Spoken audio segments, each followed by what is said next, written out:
আমাদের রোমকূপের ভিতর থেকে ডার্টকে ডিপ ক্লিন করতে স্ক্রাবিং কিন্তু উইকে 1 থেকে 2 দিন অবশ্যই জরুরি। আর সেক্ষেত্রে এই ওশিয়ার স্ক্রাবারটা হয়ে উঠতে পারে আপনার বেস্ট ফ্রেন্ড। প্রোডাক্টের উপর লেখাই আছে যে এটা enriched with apricot and aloe vera. তো এপ্রিকট এটা তো স্ক্রাবিংয়ে হেল্প করবে, আর অ্যালোভেরা স্কিনকে ময়শ্চারাইজ রাখবে, অ্যান্ড এটা ফর অল স্কিন টাইপ। আর এই প্রোডাক্টটা 120 গ্রামের দাম 145 টাকা, আর এর উপর ডিসকাউন্ট অবশ্যই হবে। আর প্রোডাক্টটার উপরে লেখা আছে the gentle scrub is specially formulated to renew your complexions naturally by exfoliating with the special cleansing action of apricot extract and walnut shell powder. It also contains other precious herbs along with natural light quality granules, cleans skin in depth, removes dead cells, cleans clogged pores to make your skin feel smooth, refreshed and glowing. অর্থাৎ এর মধ্যে কিন্তু অ্যাপ্রিকটের extract আর walnut shell powder আছে, যেটা স্কিনের মধ্যে dead সেলকে remove করছে, clog যে পোর্সগুলো হয়ে গেছে সেটাকে ক্লিন করবে, এছাড়াও কিন্তু স্কিনকে স্মুথ এবং গ্লোয়িং বানাবে।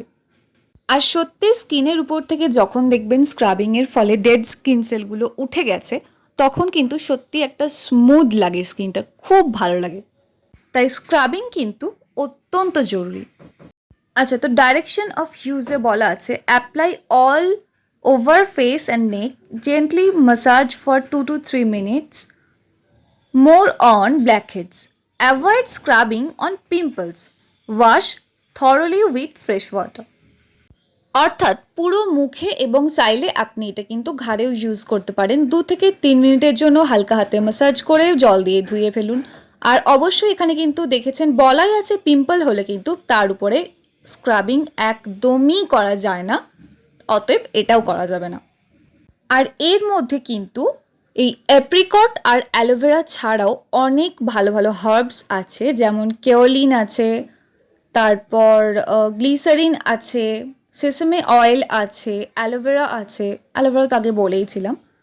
তো ওভারঅল প্রোডাক্টটা ভালো। আর এবার একটু প্রোডাক্টটা কীরকম সেটা দেখে নেওয়া যাক এবং এর অ্যাপ্লিকেশনটাও একটু দেখে নেওয়া যাক। এই যে তো স্ক্রাবারটার টেক্সচার কতটা এরকম। স্ক্রাবারটা কিন্তু যখনই ইউজ করবেন তার আগে অবশ্যই মুখটা খুব ভালো করে ফেস ওয়াশ দিয়ে ক্লিন করে নেবেন। সব থেকে ভালো হয় যদি একটু স্টিম নেওয়ার পর স্ক্রাবিং করা যায়, সহজে কিন্তু তাহলে ব্ল্যাক হেডস এবং হোয়াইট হেডসগুলো উঠে চলে আসে। তবে আমি এখানে একটা কথা বলবো, যাদের হাইপার সেন্সিটিভ স্কিন এবং যাদের স্কিন ভীষণ পাতলা, তাদের কিন্তু এই স্ক্রাবারটা ইউজ করা কতটা সেফ আমি ঠিক বলতে পারবো না। আমার ক্ষেত্রে কিন্তু খুব হার্শ লেগেছে এটা। এর পার্টিকেলগুলো আমি ভীষণ ক্যামেরার ক্লোজে নিয়ে আসার চেষ্টা করেছি, খুব ভালো করে লক্ষ্য করলে দেখুন বোঝা যাচ্ছে এগুলো কিন্তু ভীষণ মোটা মোটা দানা দানা একদম। তাই সেন্সিটিভ স্কিন আর যাদের স্কিন খুব পাতলা তারা কিন্তু খুব বুঝে শুনে কিনবেন। আমার স্কিনের ক্ষেত্রে কিন্তু খুব একটা ভালো স্যুট করেনি। আমার অ্যাকনে কিন্তু ছিল না, বাট আমার সেন্সিটিভ স্কিন, যেহেতু এখানে অল স্কিন টাইপ লেখা আছে, সেই জন্যই আমি কিনেছিলাম। তবে কিনে কিন্তু আমি খুব বেশি দিন ইউজ করতে পারিনি। কিছুদিন ইউজ করার পরই আমার আমার ইউজ করার সঙ্গে সঙ্গে স্কিন একদম লাল হয়ে যায়। তারপরেই দেখি হঠাৎ করে কিন্তু ছোট ছোট অ্যাকনে হতে শুরু করে দিচ্ছিল। আর আমি প্রত্যেকবারই কিন্তু স্ক্রাবার ইউজ করার পর আমি পুরো মুখে একটু বরফ ঘষে নিই, কারণ যেহেতু আমার সেন্সিটিভ স্কিন তাই এটা আমি করে থাকি। তবে এই স্ক্রাবারটা ইউজ করার পর আমার স্কিন কিন্তু প্রচণ্ড পরিমাণে লাল হয়ে গিয়েছিল।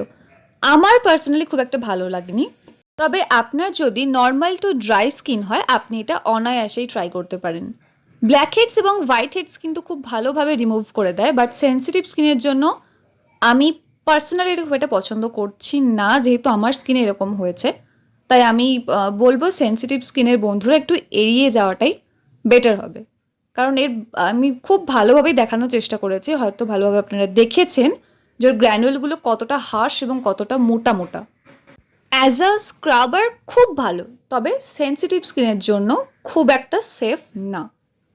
তো এই ছিল আজকে আমার ভিডিও। যদি ভিডিওটি ভালো লেগে থাকে, যদি আমার বলা কথা থেকে একটুও আপনি ইনফরমেশন গেইন করতে পারেন, অবশ্যই ভিডিওটিকে লাইক করবেন এবং চ্যানেলে যদি নতুন হয়ে থাকেন সাবস্ক্রাইব অবশ্যই করবেন এরকম জেনুইন রিভিউ পাওয়ার জন্য।